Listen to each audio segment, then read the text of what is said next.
আসসালামু আলাইকুম। আশা করি সবাই ভালো আছেন। আজ আমি আপনাদের মাঝে নিয়ে এসেছি নতুন একটি রেসিপি, আর সেটি হচ্ছে শামি কাবাব। বাসায় খুব সহজেই আপনারা এই শামি কাবাবটা তৈরি করে নিতে পারবেন। এই কাবাবটা সাদা পোলাও অথবা সাদা ভাতের সঙ্গেও পরিবেশন করতে পারবেন, অথবা বিকেলের নাস্তা হিসেবেও এই কাবাবটা খেতে পারবেন। তো এই রেসিপিটি দেখে আপনারা খুব সহজেই এই শামি কাবাবটা তৈরি করে নিতে পারবেন। তো চলুন আমরা রেসিপিটি দেখে নিই। এখানে আমি 1 কাপ বুটের ডাল নিয়েছি। ডালটাকে আমি প্রথমে ধুয়ে নিব।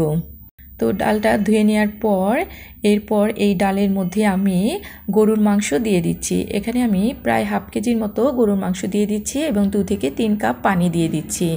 এরপর কিছু আদা কুচি দিয়ে দিচ্ছি এবং 2টা শুকনো মরিচ দিয়ে দিচ্ছি, দিয়ে এবং সামান্য একটু লবণ দিয়ে আমি চুলায় বসিয়ে দিয়েছি।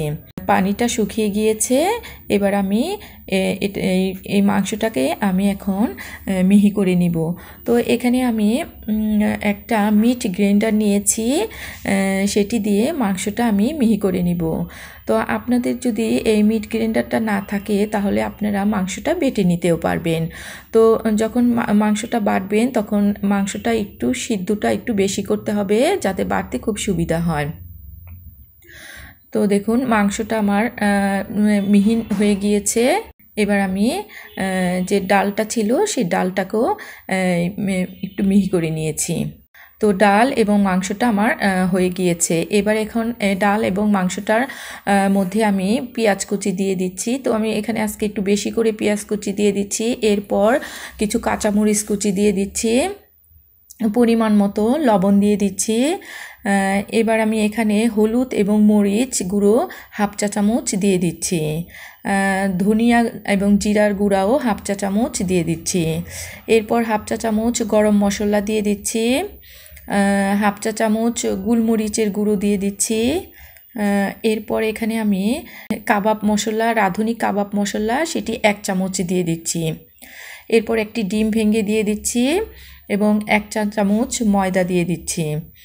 এবার এখানে আমি 2 চা চামচ ব্রেড ক্রাম্ব দিয়ে দিচ্ছি।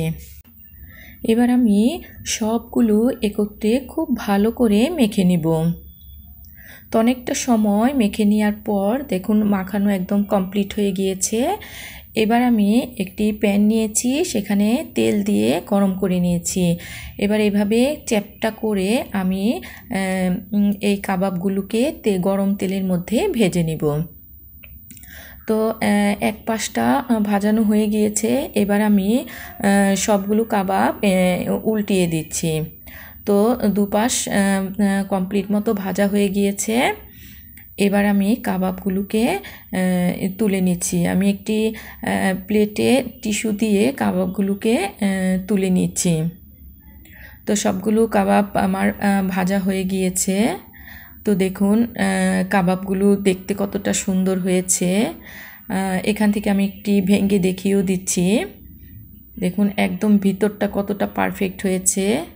তো কাবাবগুলো দেখতে যেমন সুন্দর হয়েছে, খেতে তো অবশ্যই অনেক মজা হয়েছে। তো আপনারা বাসায় ঠিক এইভাবে কাবাব তৈরি করে পরিবেশন করবেন, দেখবেন সবাই খুবই পছন্দ করবে।